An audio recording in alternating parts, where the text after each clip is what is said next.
Bueno, este mensaje lo he titulado La Copa de la Gracia. Como ya han podido ver, spoilers por la diapositiva. Pero bueno, para comenzar, y la razón por la cual le puse este nombre es porque quiero que nos dirijamos a un partido de fútbol, así con todos los jugadores dándola toda en el juego, sudando, corriendo, dando toda de sí, pero faltando unos minutos, 5 minutos o menos, para que se acabe el juego, el técnico decide meter a aquel jugador que estaba sentado en la banca esperando su momento para brillar. Y preciso, ese jugador que se metió de último mete el gol ganador que hace que se gane la copa. Y en ese momento de la premiación, ¿qué pasa? Todos levantan la misma copa. Y ahí es cuando alguno de los jugadores que lleva desde el comienzo del juego jugando puede decir: esto no es justo. Yo jugué 90 minutos y él apenas 5. Yo no soy para nada amante al fútbol, apenas conozco las reglas básicas. Sin embargo, es inevitable preguntarnos si alguna vez nos hemos sentido como ese jugador que dio todos los 90 minutos del juego y siente que recibió lo mismo que el que solamente jugó 5. Y bueno, Jesús nos muestra en una parábola en Mateo 20, del versículo 1 al 16, algo similar. Vamos a dirigirnos a la palabra. ¿Podrías pasar la diapositiva, por favor? Asimismo, el reino de los cielos se parece a un propietario que salió de madrugada a contratar obreros para su viñedo. Acordó darles la paga de un día de trabajo y los envió a su viñedo. Cerca de las 9 de la mañana salió y vio a otros que estaban desocupados en la plaza. Les dijo: vayan también ustedes a trabajar en mi viñedo y les pagaré lo que sea justo. Así que fueron. Salió de nuevo a eso del mediodía y luego a la media tarde hizo lo mismo. Alrededor de las 5 de la tarde salió y encontró a otros más que estaban sin trabajo.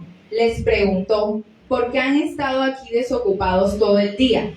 Porque nadie nos ha contratado, contestaron. Él les dijo: vayan también ustedes a trabajar en mi viñedo. Al atardecer, el dueño del viñedo ordenó a su capataz: llama a los obreros y págale su salario, comenzando por los últimos contratados hasta llegar a los primeros. Se presentaron los obreros que habían sido contratados cerca de las 5 de la tarde y cada uno recibió la paga de un día. Por eso, cuando llegaron los que fueron contratados primero, esperaban recibir más, pero cada uno de ellos recibió también la paga de un día. Al recibirla, comenzaron a murmurar contra el propietario. Estos, que fueron los últimos en ser contratados, trabajaron una sola hora, dijeron, y usted los ha tratado como a nosotros, que hemos soportado el peso del trabajo y el calor del día. Pero él contestó a uno de ellos: amigo, no estoy cometiendo ninguna injusticia contigo. ¿Acaso no aceptaste trabajar por esa paga? Tómala y vete.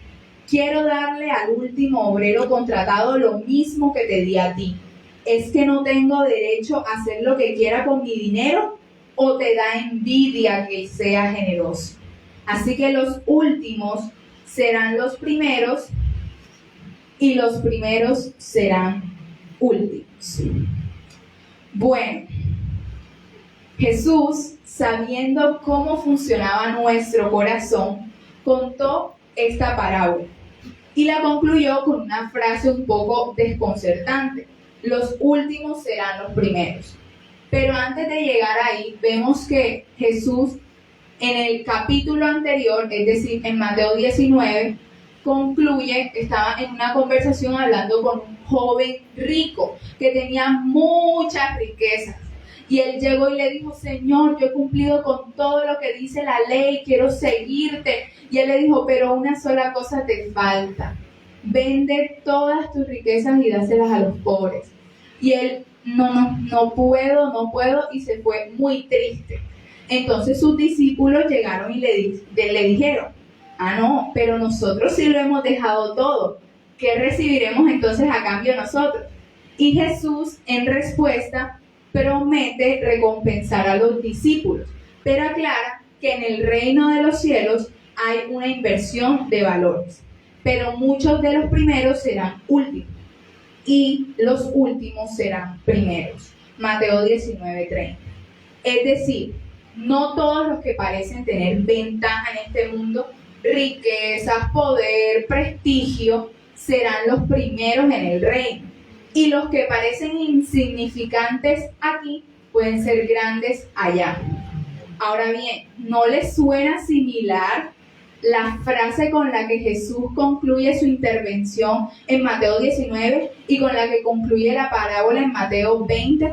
Y esto no es casualidad. Jesús estaba haciendo una conexión entre el reclamo de los discípulos y se los quería explicar por medio de esa parábola.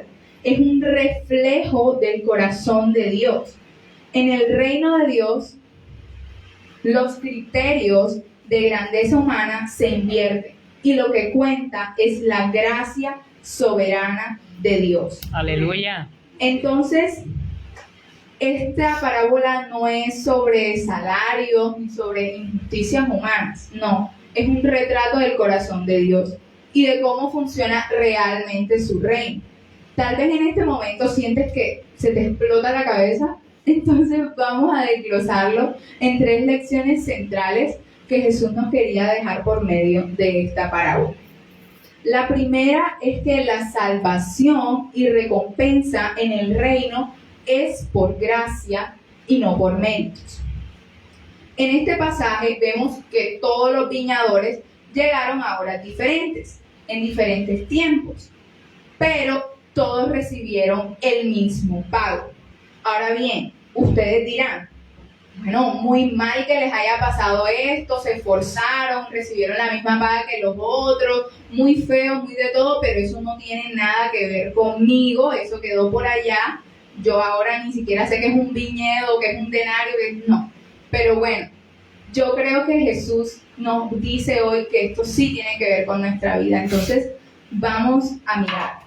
El denario era la moneda equivalente a un salario por un día de trabajo, o sea, el salario mínimo de un día.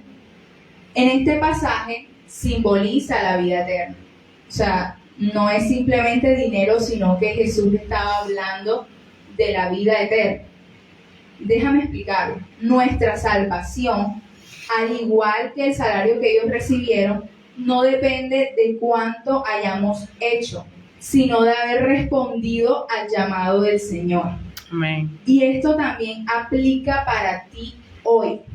No hay nada que puedas hacer para ser más salvo o más merecedor del amor de Dios.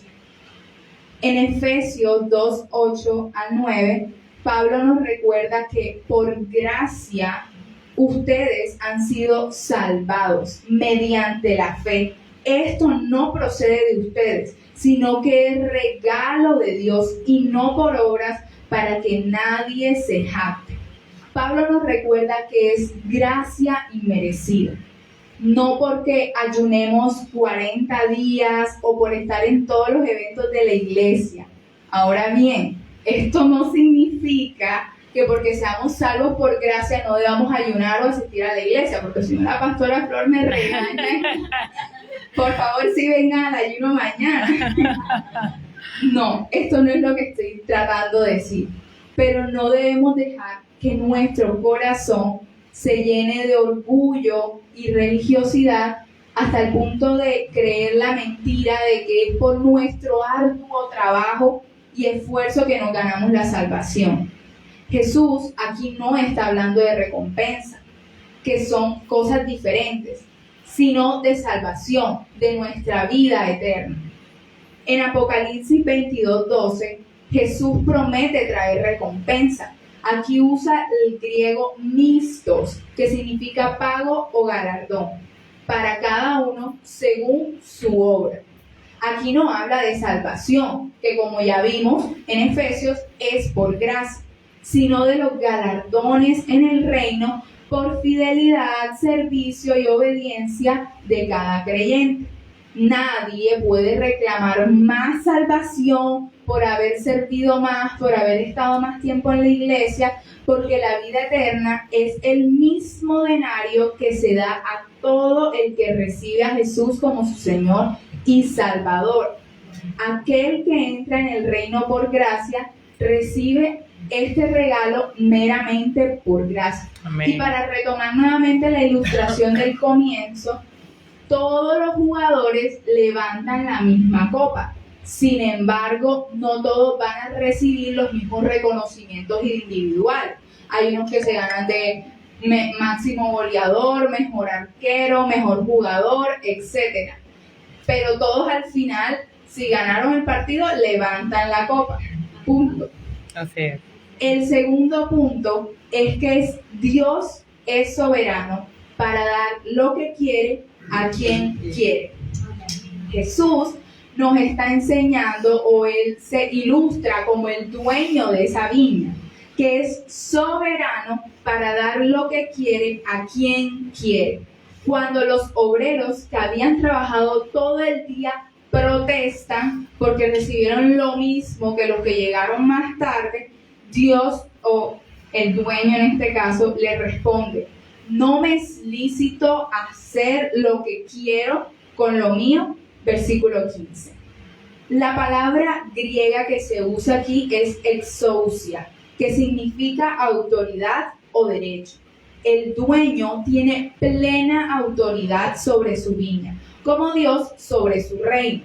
Con esto, Jesús muestra que la salvación no es un salario ganado por méritos, sino que es un regalo por gracia que Dios reparte como quiere, a quien quiere y en el tiempo que quiere. Esta verdad se conecta profundamente con la parábola del hijo pródigo en Lucas 15. Allí vemos a dos hijos, el hijo mayor y el hijo menor. Resulta que el hijo menor, no sé, estaría en su momento de rebeldía y él le dice: padre, dame mi herencia, dame lo que me corresponde, que yo me quiero ir a vivir la vida. Se va, viaja, despilfarra el dinero y luego, cuando ya está en su punto más bajo, reconoce que debe volver ante su padre porque lo necesita. Y en ese momento su padre lo abraza, lo recibe y por gracia le hace un banquete y una fiesta. Y en ese momento el hijo mayor protesta y dice: no es justo que le des a él lo mismo que a mí si yo te he sido fiel todo el tiempo. Pero el padre responde con ternura: hijo, tú siempre estás conmigo y todas mis cosas son tuyas, pero era necesario hacer fiesta porque este hermano tuyo estaba muerto y ha revivido. Lucas 15, 31 al 32. Quizás en algún momento te has sentido frustrado porque quizás oras por algo, oras por alguien, por un familiar o por un amigo y todavía sientes que no hay respuesta para eso, sientes que Dios no está en el asunto, que Dios no es soberano, pero aquí está la respuesta. Él sabe cuándo y cómo obrar en cada vida. Dios es soberano. Dios nunca llega tarde. Aleluya. Él es el que sabe cómo obrar. Lo único que jamás debes olvidar es que Él no llega tarde. El hijo pródigo regresó en el momento de su ruina y aún así fue recibido con gran alegría. Los obreros de la última hora trabajaron apenas un instante y aún así recibieron la recompensa completa.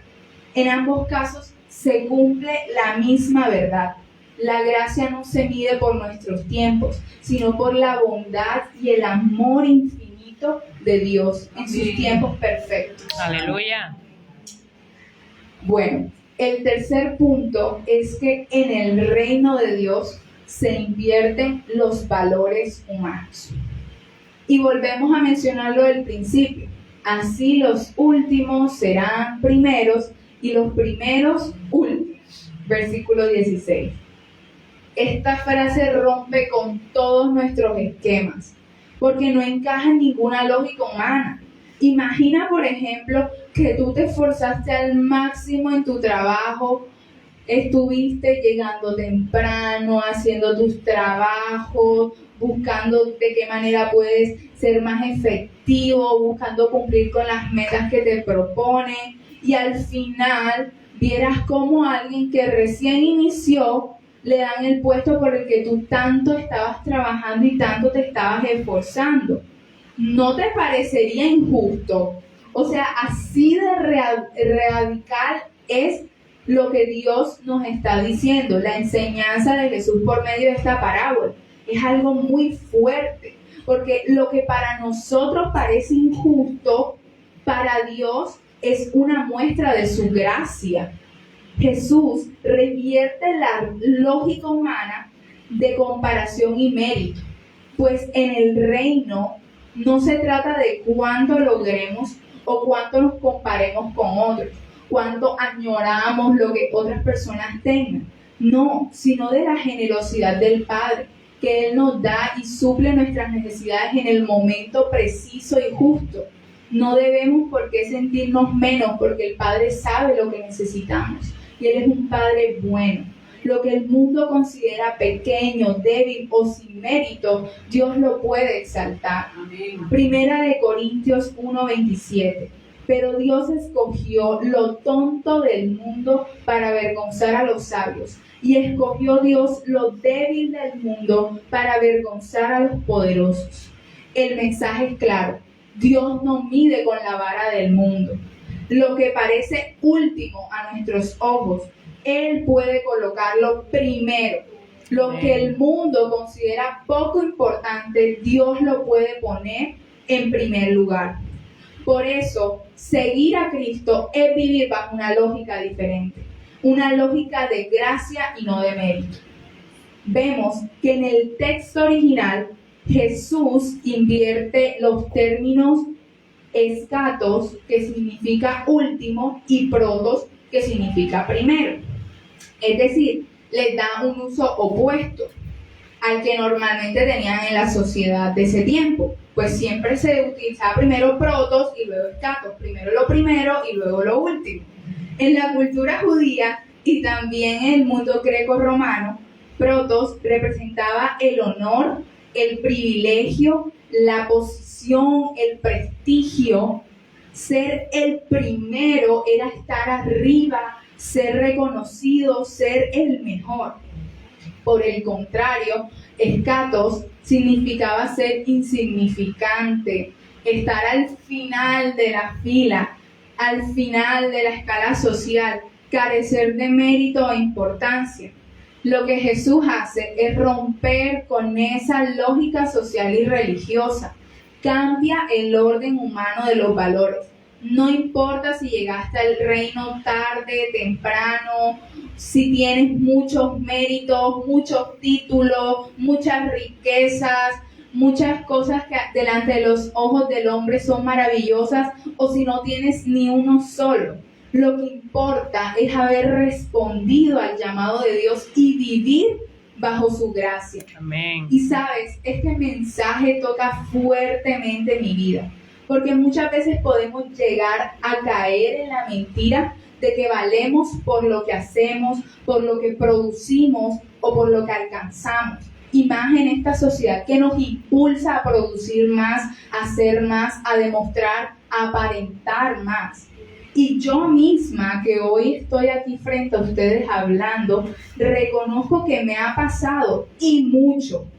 Y he querido medir mi valor por lo que consigo, o por decirle a Dios, Dios, pero es que no es justo que yo no pueda alcanzar esto, no es justo que yo no lo pueda tener porque yo me lo merezco. Y hoy Jesús nos recuerda que es que en realidad, si hablamos de justicia o de merecer algo, lo que merecemos es la muerte, porque estamos muertos al pecado. En realidad nosotros no estamos en ninguna posición de reclamarle a Dios y decirle, es que merezco más. No, porque en realidad yo no merezco más que la muerte.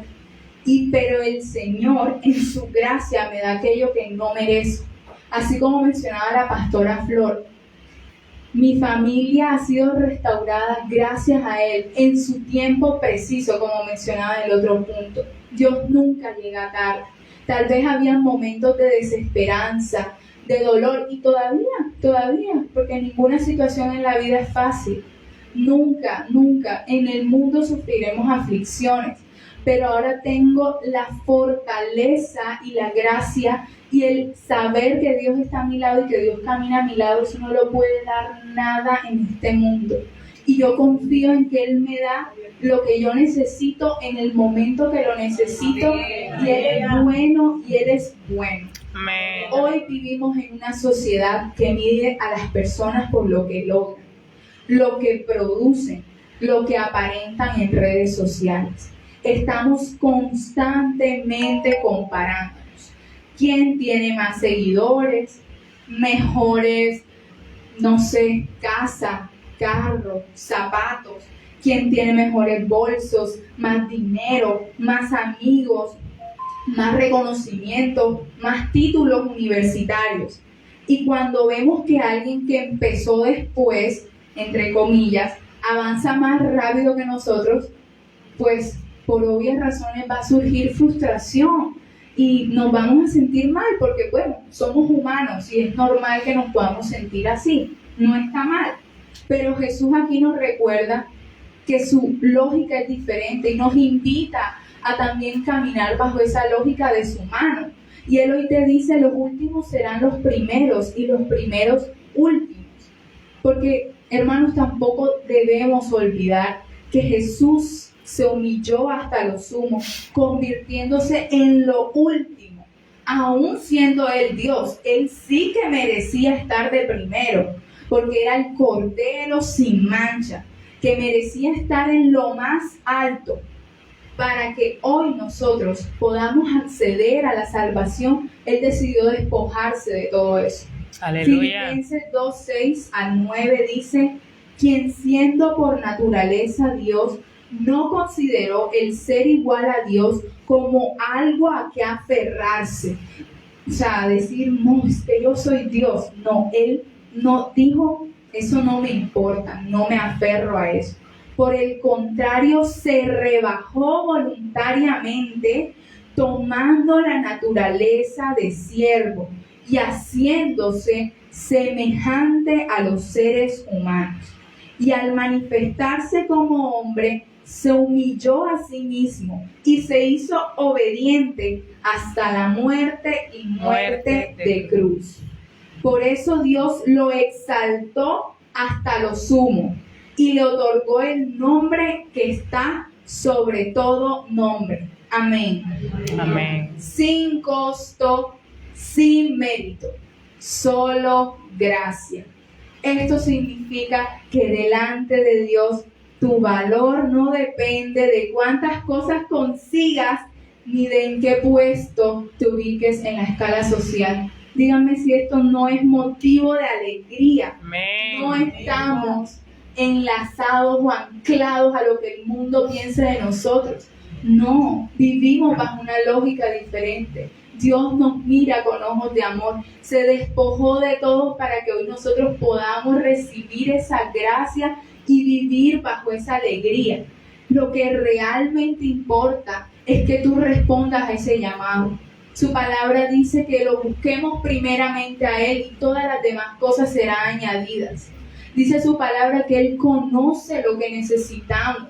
Él sabe exactamente qué necesitamos. Y si Él cuida de su creación, de las aves del cielo, ¿no va a cuidar también de nosotros? Claro que sí, si somos la joya de su creación. Amén. Él cuida de nosotros. Amén.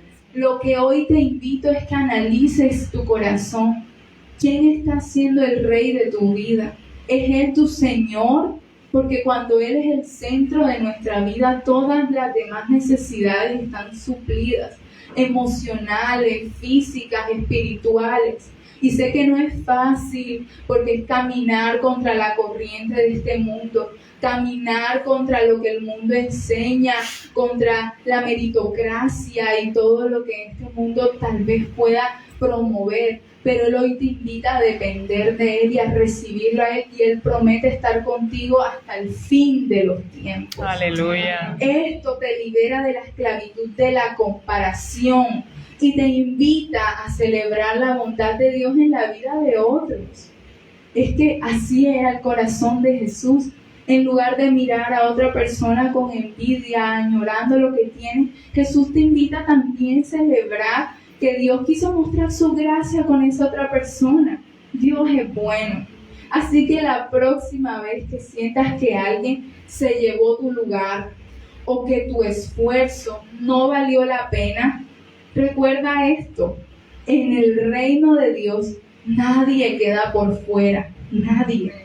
Todos recibimos esa copa de salvación y el único mérito que cuenta es la gracia del Padre, que nos ama y nos recibe sin importar y por igual a todos.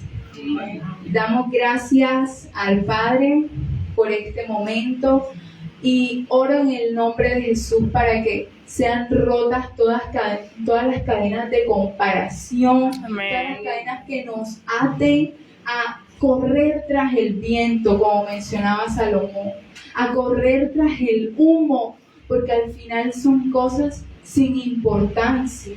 Algún día todo esto pasará, todo esto que por lo que hoy tanto sufrimos pasará, y el Señor sabe eso, y por eso dice: no te preocupes por nada, ¿cierto? Estamos en sus manos, hermanos, estamos en sus manos, y no caigamos en esa, como mencionaba en una prédica la pastora Maru, no caigamos en esa mentira, así como los hámsters que andan en esta ruedita persiguiendo y corriendo y desgastándose, creyendo que solo así van a alcanzar la plenitud, la felicidad y el gozo. No, nuestra vida está escondida en Cristo. Amén. ¿Cierto? Y cuando algo nos dicen: no, mira, es que eso está escondido allá, entonces tú tienes que ir a buscarlo, porque pues ya te están diciendo dónde está. Entonces busquemos nuestra vida en Cristo, que Él promete estar con nosotros. No andemos tras el viento. Mire, Dios nos da libertad. Su palabra dice que ya no estamos esclavizados más al temor, sino que tenemos un espíritu en nuestro ser que confirma que somos hijos de Dios. Amén. Y podemos clamar a Él y decirle: Abba, Padre. Amén. Él conoce nuestra necesidad, conoce lo que tenemos ahí en nuestro interior, y ya no estamos más esclavizados al temor, ¿cierto? A lo que el mundo diga de nosotros. No, tenemos libertad en el Padre, tenemos libertad en su casa, tenemos libertad a su lado. Aleluya. Nunca prometió que las cosas iban a ser fáciles, jamás, porque en el mundo sufriremos aflicciones, pero tranquilos que Él ha vencido el mundo. Aleluya. Entonces vamos a orar en este momento. Señor, te doy gracias por cada corazón, por cada persona en este lugar, Señor. Gracias, Señor. Te pido que seas tu Espíritu Santo trayendo remordimiento de pecado. Señor, revela cada corazón en qué área de nuestra vida tal vez no estamos rendidos 100% a ti, Señor. Amén. Revela, oh Espíritu Santo, a cada persona en este lugar. Amén. Dónde estamos corriendo tras el viento, dónde estamos corriendo tras agradar al hombre, dónde estamos sintiéndonos que nuestro valor está por lo que piensen las personas. Señor, Espíritu Santo, te pido que tú traigas a la luz, Amén, Señor, Señor. donde tu palabra dice que donde tu luz está, las tinieblas huyen. Amén. El dolor huye, Señor. Amén, Yo te pido en el nombre poderoso de tu Hijo Jesús, que aquí, Señor, a tus hijos, Señor, tú les traigas paz, Señor. Amén. Y le recuerdes, Padre bueno, que tú tienes cuidado de tu creación, que tú eres fiel y bondadoso, Aleluya, Señor, Señor. que tú conoces la necesidad de cada uno, Señor. Aleluya. Y que tú no nos desamparas, Señor. ¿A quién más tenemos en los cielos sino a ti, Dios? ¿A quién más, Dios? Amén. Padre, ¿qué importa que el mundo nos maldiga? Bendíceme tú, Dios, como Amén. decía el salmista. ¿Qué importa lo que piense el mundo de mí? Bendíceme tú. Amén, Bendíceme Señor. tú, Creador de los cielos y de la Aleluya, tierra. Señor. Solo con una palabra tú trajiste vida al mundo y se Amén, hizo la luz. Padre. Ahora te pido, Señor, que solo con una palabra tuya, sé que tienes el poder para hacerlo. Trae vida a Trae estos vida, huesos Señor. secos, Señor. Aleluya, Te Dios. necesitamos, oh Te fuente de vida. necesitamos, Señor. Aquí estamos, Señor, como esas vasijas de barro Amén, Señor. dispuestas a recibir de tu unción, Señor. Amén, así es. Guíanos en el caminar. Así como decía el salmista, el Señor es mi pastor y nada me faltará. Amén. En verdes pastos me hará descansar.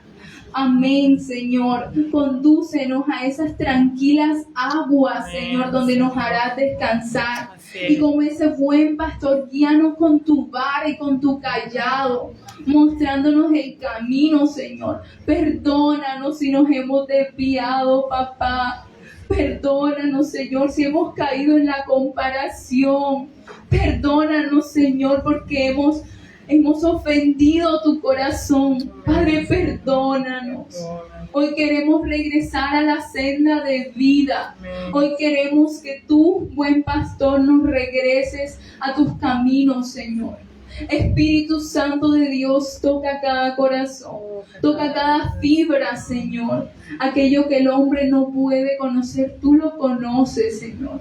Aquello que está oculto, tú lo puedes sacar a la Amén, luz. Padre. Te pido, Espíritu Santo de Dios, que tomes el control de cada corazón en este lugar. Amén, Señor. Padre, suple cada necesidad. Suple, Señor. Suple cada necesidad, Dios. Restaura a las familias, Señor. En tu tiempo y conforme a tu voluntad. Dios, así como tú lo hiciste conmigo, yo sé que tú también lo puedes hacer con ellos, Señor. Amén. Aquí hay personas que están pasando por necesidad, que necesitan de ti, Dios, así como todos, que necesitan ese toque de tu espíritu, que necesitan sentirse abrazados y aceptados por ti, Dios. Y tú hoy los recuerdas que son tus hijos y que tú los amas con amor entrañable, Señor.